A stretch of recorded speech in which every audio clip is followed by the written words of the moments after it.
If the devil's gotta get his due, then Death really likes playing dominoes. Or games like Mousetrap. Either way, Death really exceeded in science class.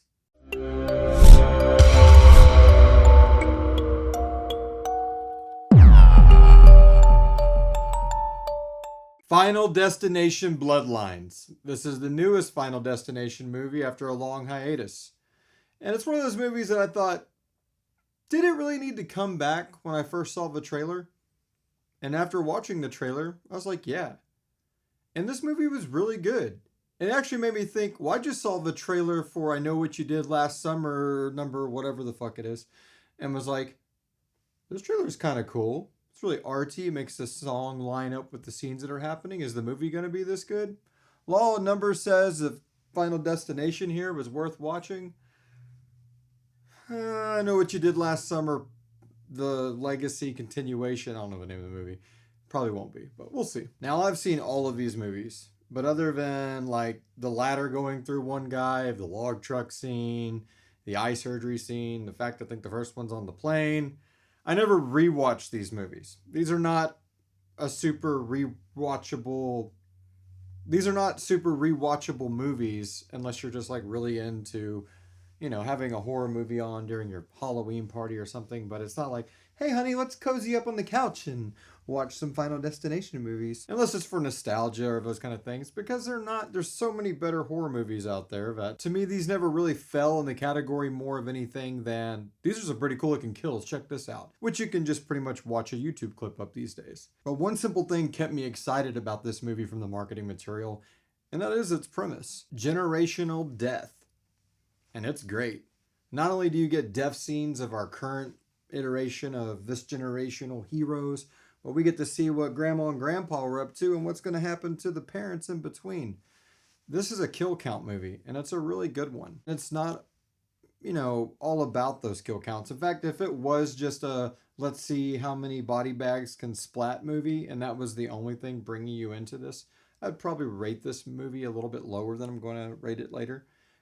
But it's not. There's, more than just generational death. There's generational trauma, generational parenting, and all that kind of stuff is actually brought up in this movie. So for some reason you've never seen a Final Destination film, which you don't have to see this movie. I think that's why it's Final Destination Bloodlines. That way it wasn't Final Destination 6 or whatever, and you're just kind of like, okay. I think it was really smart to remove the number from the name. And I know they did on another one, and it was The Final Destination, but that's just hokey. And that movie wasn't that great to me. And it paid off, because I truly believe this is my second favorite opening in the Final Destination universe. I still really like the log truck scene. I know most people do. I think it's also got a lot to do with, I think I was like 15 years old when that came out, and it was pretty fucking awesome. And all of our, little friend circles were talking about it. And just like most people my age or who's ever seen that movie, you never look at a log truck the same way on the freeway again. You've probably heard that a million times.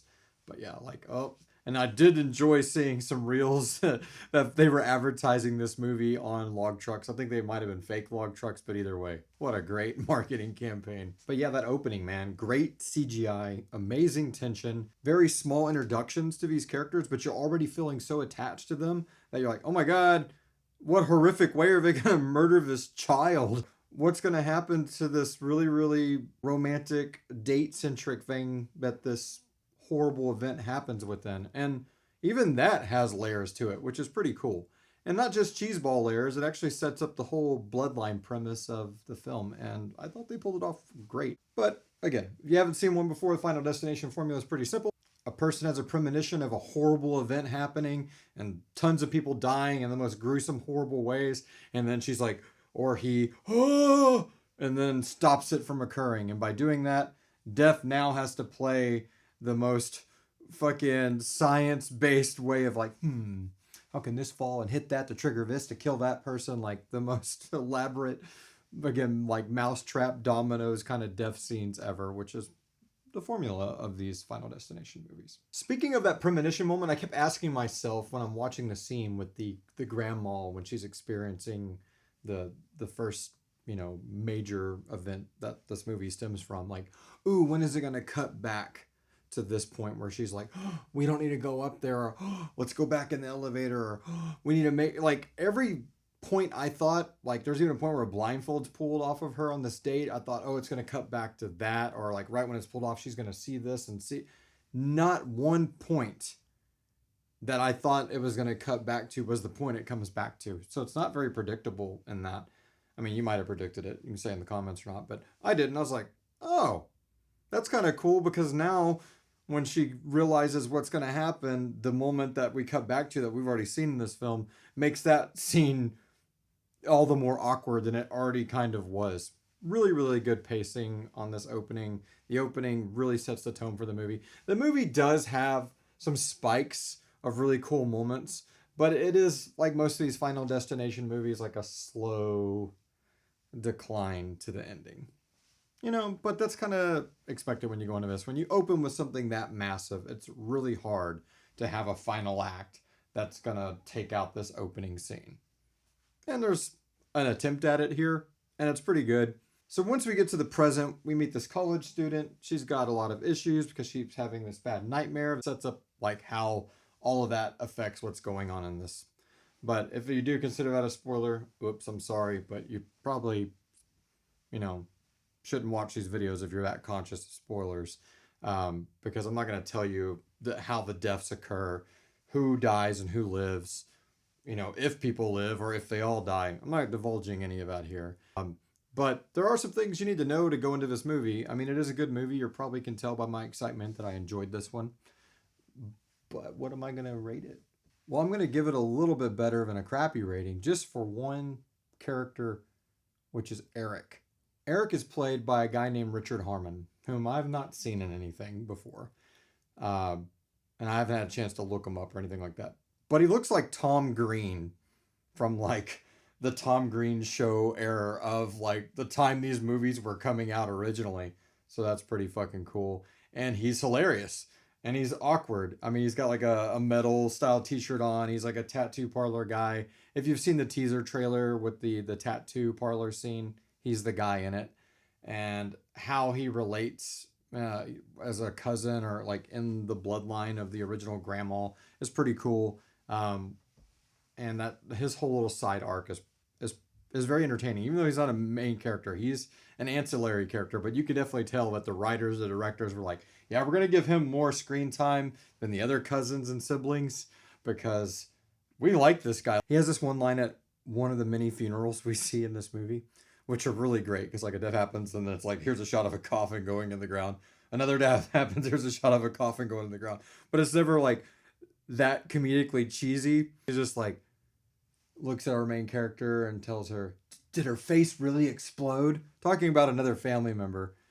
And I'm not doing it justice because I'm not Richard Harmon, Tom Green's second coming here.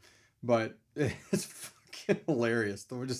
There's like a whole, that was the first time everybody in the theater really chuckled was at that moment. He's at a funeral and is asking, and you hear one of the other more adult characters like, Eric. And then he's like, sorry, I was just curious.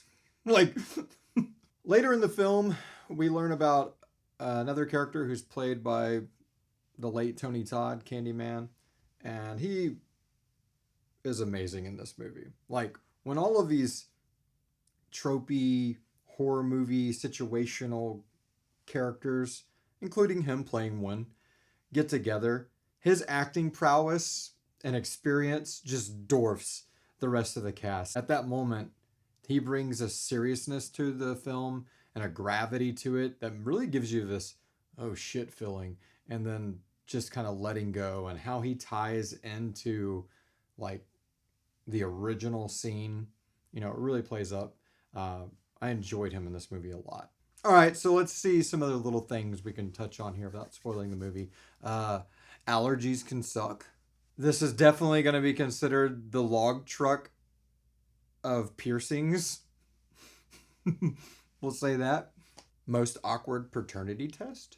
Another thing I guess I would say is it feels like death is handicapped. Like there's some hierarchy of deities that we are not supposed to know about in this version of our universe or parallel universe. And death's like, all right, this is this thing I have homemade out for this log truck and this highway of all these people dying, or this is what's going to happen here at this, Space Needle like restaurant. And then it goes wrong, and some other deity that's over him or her or whatever is like, death, yeah, you got to get rid of all these people. You said you would, but you can't let them know it. So try to make it, as accidental as possible. And he's like, okay, I'll cover my tracks. No one's ever going to piece together that it's me. And you like literally cut to a part of this movie where like one of the characters like literally talking to death. Like they're just going to like, peekaboo. Oh, you got me. One of my other favorite things is at the end, there's no bullshit mid-credit scene or post-credit scene to like build more things coming. It's like this penny rolling past a bunch of newspaper articles of all the other events, including this movie's events, and then it starts rolling down this red tape into this obscure darkness, hinting that there might be more, but not laying it on. Great, and then it pops up right before the credits, in memory of Tony Todd. So that's pretty cool. And I guess the last thing, which I think I remember the other movies doing this to me when I was younger. When I was coming out of the theater, I like walked around my Suburban. And then when I got in, coming home, I was driving on the freeway a lot more precautious than I normally am, spaced out more. Coming up here, even setting up the cameras. I didn't pull my green screen down this time because, again, I'm in the process of moving the room and all that. But I was like looking up at it like, oh, do I want to use the green screen this time? I was like, oh, what if that screw comes out? Like, and it bangs me in the head and I fall and slam into this table. I like the fact that this movie does that. That it really just like shakes your reality for a little bit before, the normality of life sets back in. Yeah. I think I would definitely give this Bloodlines movie a B minus.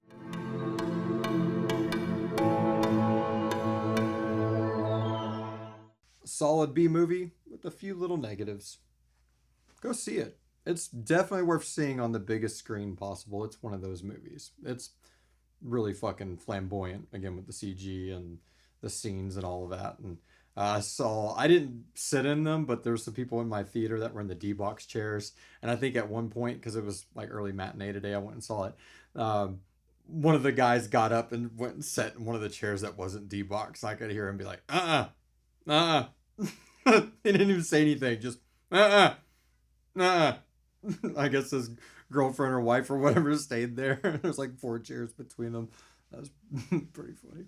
All right, now for my new ending segment. I'm probably going to have a title card for this later, but let's just try it out in this movie. So I've been working on a way of leaving here, and I think I can come up with nothing better but terrible title turning, where we turn the title of all these movies into something terrible or terribly funny or terribly awful. So, what would I call Final Destination Bloodlines if I could rename this movie? Ferocious Anxiety 6. Offing the Offspring. So yeah, let's hear your call to creativity. What would you call this movie? Or what would you call any of the other pre-existing Final Destination movies? Ferocious Anxiety Part 2, Revenge of the Trees, Ferocious Anxiety Part 2, Highway of Hell. I don't know. Whatever you want to put in the comments, I would love to read your title for this movie. And I might make a retroactive video where I rename all the movies I've reviewed this year in like a rapid fire segment style thing. I don't know. Let me know if that's something you'd like to see in the comments too. The log truck knows its legacy when it comes to these movies. And it's not letting go of it anytime soon. So let's hear your call to creativity. I'll see you guys next time.